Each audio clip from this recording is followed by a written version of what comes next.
কি সুদের কারবার আছে নাকি লাইন পাল্টাবো, ওয়াজ পাল্টাবো? কি বলেন বলেন আপনারা? না কি লাইন রাখবো তো নাকি? আপনি বললেও তো আমি শুনবো না। একটু চেক করলাম। শোনেন, একটা স্ট্রেট হাদিস শোনেন। আল্লাহ রাসূল বলছেন, লা তাজুলু কদমা ইবনে আদম হাত্তা ইউসআল আন খামসিন। কোন আদম সন্তান এক কদম কিয়ামতের দিন তুলতে পারবে না, সামনে এগোতে পারবে না, যতক্ষণ না সে 5টা প্রশ্নের জবাব না দিতে পারবে। নাম্বার 1, আন উমরিহি ফীমা আফনাহু। তার জীবন সম্পর্কে প্রশ্ন করা হবে, সে জীবনটাকে কোন কাজে ব্যয় করেছে। ওয়া আন শাবাবিহি ফীমা বালাহু।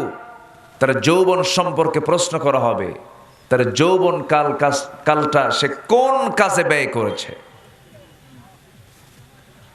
নাম্বার 3, ওয়া আম্মালিহি। তার মাল সম্পর্কে প্রশ্ন করা হবে, মিন আইনা ইকতাসাবাহু। সে কোন জায়গা থেকে তা কামাই করেছে এবং কোথায় সে ব্যয় করেছে।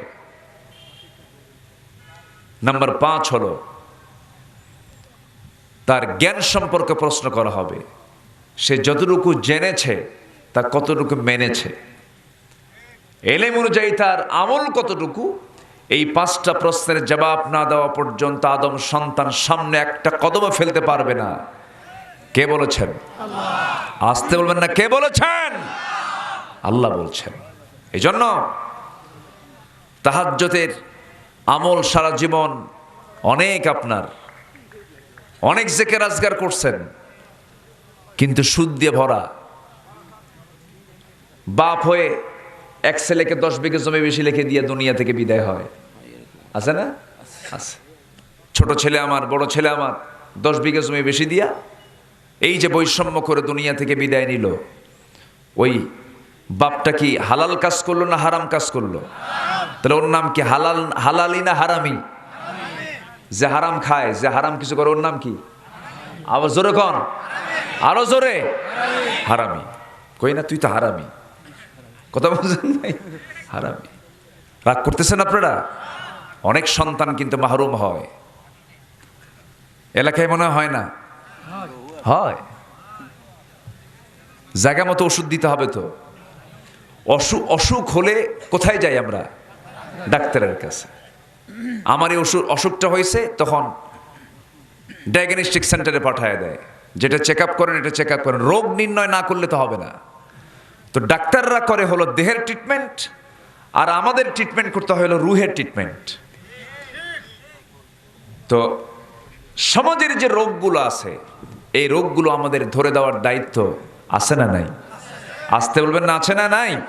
আচ্ছা, আমাকে সময় দিচ্ছেন তো নাকি? আমার কথার মধ্যে কিন্তু রসকস একটু কম। আমি খুব সুন্দর করে কথা বলতে পারি না, ভাঙ্গাচোরা কিছু কথা বলি আমি।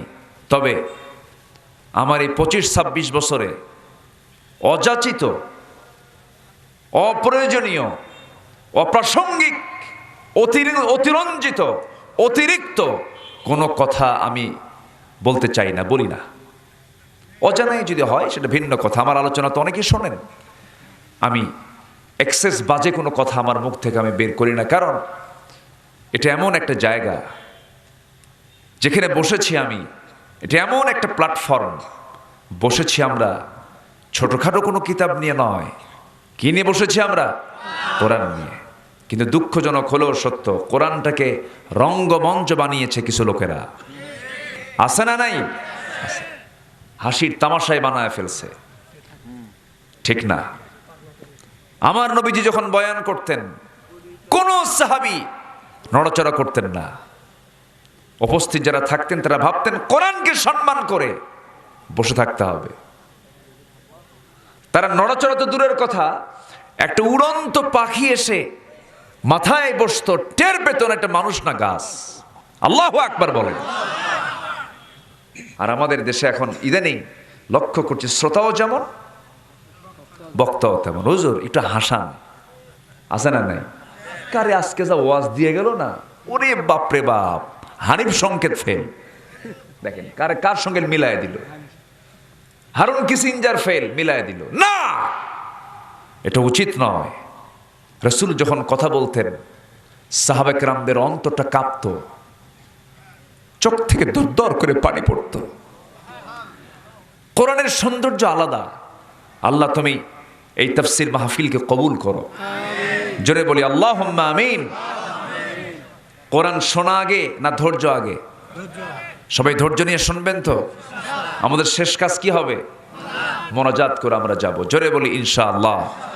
ভাববেন যে আমরা এমন দিনে এসেছি, এমন রাতে এসেছি, এটা বিশেষ দিন, বিশেষ রাত। আল্লাহু আকবার।